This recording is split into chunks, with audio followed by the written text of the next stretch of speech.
On va poursuivre la discussion avec Denis Trudel, l'ancien député du Bloc québécois dans Longueuil-Saint-Hubert, quelqu'un qui en a vu des chicanes entre indépendantistes. Coudonc, Denis, des indépendantistes, ça fait-tu juste ça, se chicaner?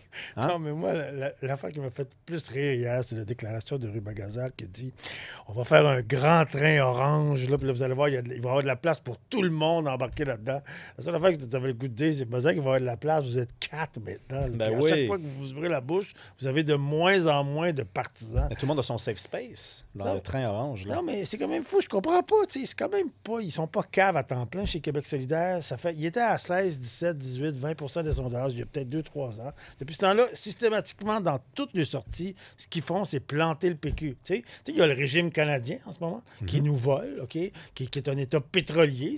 Québec solidaire devrait être contre ça. Mais non, eux autres, ils passent le temps à. L'ennemi numéro un, c'est Québec solidaire.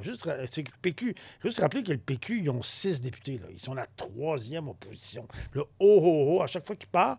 Et si ça avait marché, je dirais, OK, bon, mais ça n'a pas marché de toute évidence. Je ne comprends pas qu'il n'y ait personne dans le politburo de Québec solidaire qui dise, bon, là, écoutez, je pense que, ouais, c'est ça, c'est notre stratégie. D'ailleurs, GND l'avait déjà avoué lui-même. Ah oui, ça vieillit mal, ces images-là. Il avait dit à la télévision, quand ça va mal à Québec solidaire puis qu'on doit être retentissant, puis il l'a dit, là, on ne joue pas avec les mots, là, il a dit, il faut frapper le plus fort possible le Parti québécois. Oui, mais ça n'a pas marché. Ça ne marche pas. Ils sont à 6 ou 7 des sondages. Je comprends pas, tu sais. Puis l'autre affaire qui me gosse, c'est quand ils sortent les grandes vedettes du mouvement indépendantiste, Godin, Lorrain, et beaucoup Falardeau. Tu sais, Catherine Dorion parle beaucoup de Pierre Falardeau. Tu sais, moi, je l'ai connu, Pierre Falardeau. Attends, on va faire les choses dans l'ordre parce que je veux qu'on arrive justement OK. à ça. Là, mais avant toute chose, parce que non, pas du tout. Je reste à la bonne place, mais on va faire les choses dans le bon ordre. Toi, tu penses que c'est QS qui a commencé cette guéguerre-là? S'il faut dire la gauche puis la droite, c'est la gauche qui a commencé. C'est pas, mettons, toutes ces dernières années, le discours entourant le wokisme. T'es un woke, t'es ci. Il n'y a rien de plus inclusif que l'indépendance du Parti québécois en ce moment. On dit tous les indépendantistes du Québec, tous les Québécois, OK? On a un projet pour vous qui rassemble tous les Québécois qui va être bon pour tout le monde qui est sur le territoire du Québec, qui va être bon au niveau culturel, la protection de la langue, la protection du français, de nos artistes, de notre culture. Au niveau économique, c'est gagnant, les études le sortent. Là, le PQ, cette semaine, sont sortis pour dire on va avoir des représentants partout à l'international, on va même économiser de l'argent. C'est bon pour tout le monde qui est sur le territoire. C'est nous, c'est nous. C'est le PQ qui a le projet le plus inclusif. Québec solidaire, c'est pas ça. Je dis non, on veut barrer le Québec à gauche. Moi, je suis un gars de gauche. Mais moi, je veux pas enlever le pouvoir à mon fils dans 40 ans de peut-être voter à droite. Il va avoir envie de voter à droite pour n'importe quelle raison qu'ils vont avoir. À ce moment-là, le contexte politique va se prêter à ça. Je ne veux pas enlever cette liberté-là. En fait, c'est un choix démocratique de vouloir pas barrer le Québec, ni à droite ni à gauche. Il sera ce qu'il sera au moment où ça arrivera. Fait que c'est la gauche qui a commencé Bien sûr. en attaquant le parti. En plus, comme tu viens de le dire, le Parti québécois est numéro 1 dans les sondages. Il y a bien un moment où il faudrait qu'il y ait quelque chose comme une apparence de solidarité entre les forces indépendantistes. C'est bien en ce moment. Mais pourquoi cette chicane-là se fait dans l'espace public? Moi, je ne pense qu'aux fédéralistes quand ça arrive et je me dis, ils doivent rire. Bien autres. sûr. Maudit qu'ils Bien doivent sûr. trouver ça drôle. Bien sûr. Mais en même temps, bon, moi, je pense que le Parti québécois, de façon générale, doit ignorer Québec solidaire à partir de maintenant, parce qu'il n'y a pas de temps de vote à aller chercher là. C'est une stratégie, clairement, Québec solidaire. D'ailleurs, Sol Zanetti a dit hier qu'il voterait dans le camp du oui sans condition. Il l'a dit. C'est quand même une démarche. Étienne Grandmont l'a dit ici aussi, la semaine dernière. Bon, je l'ai reçu. C'est quand même un pas de plus par rapport à ce que Manon Massé a dit à Patrice Roy il y a 2 semaines. Ruba Gazal aussi a dit qu'elle voterait sans Tu condition. vois, on avance. Donc, ces gens-là, à partir du moment où il va y avoir un référendum, ça va être tout derrière nous, ces chicanes-là, et ils vont être sur le même plateau, enfin, on l'espère, que le Parti québécois. C'est donc une stratégie électorale, mais ça ne marche pas. Fait qu'il faut juste ignorer ça. De toute façon, combien de votes indépendantistes il reste-t-il à Québec solidaire?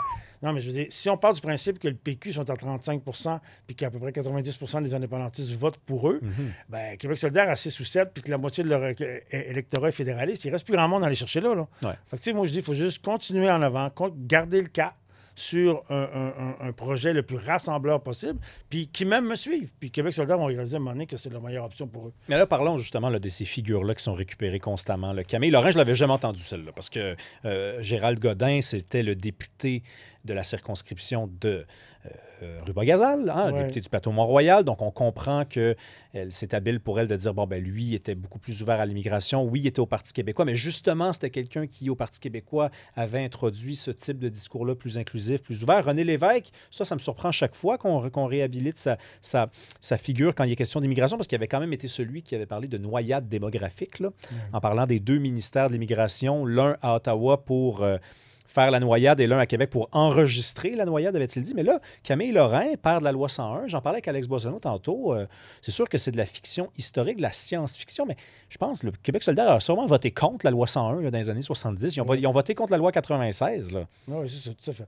Non, mais tu sais, c'est du revisitisme historique, là, on peut appeler ça comme ça. Mais tu sais, aussi, il faut dire que l'enjeu de l'immigration était moins un enjeu il y a 50 ans, on peut quand même le dire. Là, c'était avant que la Banque nationale ou la Banque royale, que sais-je, les économistes viennent parler de pièges démographiques, puis que tout le monde maintenant accepte un peu ça au Canada, sauf Québec solidaire. Là, je pense que c'est un discours qui est entendu. À un moment donné, l'immigration, ça amène une pression sur les services sociaux. Même au fédéral, ça a passé un peu sous silence, mais dans le dernier budget, ils vont aller de l'avant avec des coupes au niveau de l'immigration. Donc, c'est un discours qui est un peu accepté par tout le monde maintenant, sauf par Québec solidaire, qui s'en sert pour encore créer des divisions et essayer d'aller se faire un petit gain politique. Mais Denis, là, je me pose toujours cette question-là. Peut-être que je me la pose pour rien. C'est une question grave, OK? Tu as un Québec solidaire qui est à gauche, puis qui dit, nous, ça dépend des jours, là, mais des fois, il y a des conditions, des fois, il n'y en a pas. Pour certaines, il y avait même des gens à Québec solidaire, je n'ai jamais entendu parler de l'indépendance. Je m'excuse, mais Arun Boisy, j'ai jamais entendu Arun Boisy dire publiquement qu'il était souverainiste. Là, hein? Sortez-moi les tapes. Là. Et là, pendant ce temps-là, on se dit, le camp du oui, un beau jour, tout le monde va falloir qu'il se parle. Et là, on oublie qu'il y a des gens qui appartiennent à la droite. Hein? On dit la droite de Québec.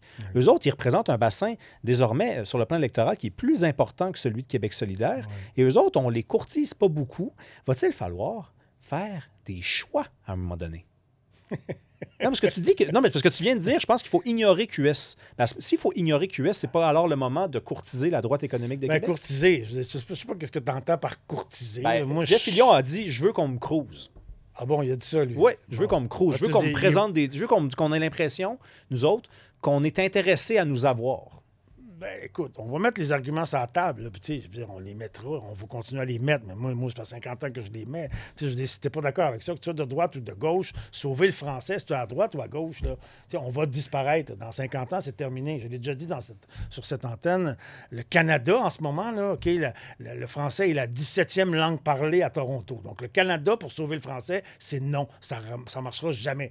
Si tu es de droite ou de gauche de sauver le français, là, la taxe numérique, le 3 que Carney a envoyé, qui aurait pu aider notre culture québécoise. C'est-tu de droite ou de gauche de pouvoir regarder des séries en français au Québec, puis que les jeunes puissent avoir accès à nos séries? C'est-tu de droite ou de gauche? Oui, mais Denis, là, tu prends des enjeux qui, justement, n'impliquent pas la question économique. Mais prenons, par exemple, le rôle de Non, minute. Chaque pièce investie en culture rapporte 1,5 pièce.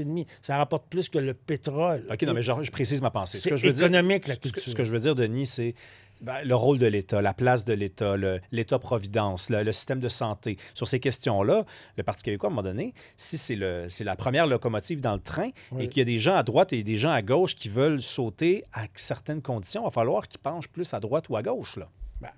Tu veux dire que là, tu es en train de me dire que la droite aussi va mettre des conditions. Jeff Fillion, il est comme Québec solidaire. Oui. Il met des conditions pour voter. Oui. Mais il n'y en aura pas de conditions. C'est ça l'affaire. Il n'y en aura Non, pas. Non, mais la liberté. C'est pas tout le monde qui est indépendantiste sans condition, là. La liberté, c'est progressiste en soi. OK? C'est un progrès en soi.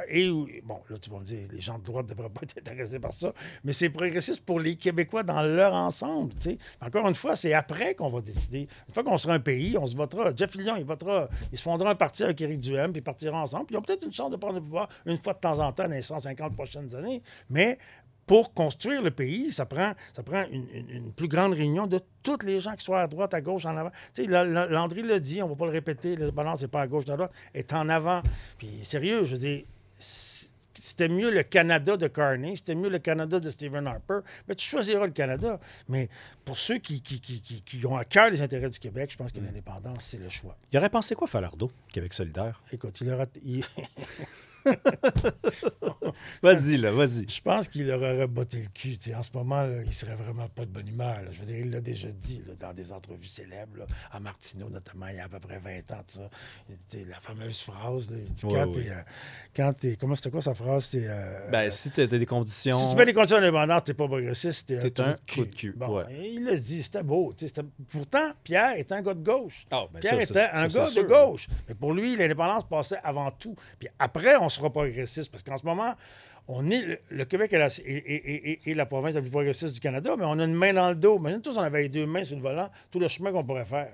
C'est ça le combat en ce moment, c'est de pouvoir décider nous-mêmes où on va aller avec le plein pouvoir. Merci beaucoup, Denis Turel. Toujours un plaisir de t'avoir en studio avec moi. Après la pause, on parle avec Étienne-Alexandre Beauregard qui est allé dans la fosse au Lion à Radio-Canada. Il pensait peut-être l'inviter à un dîner de con, mais ça s'est plutôt bien passé pour Étienne-Alexandre. On parle également avec Georges Mercier parce qu'il y a toutes sortes de choses qui se passent à l'international. On revient après la pause.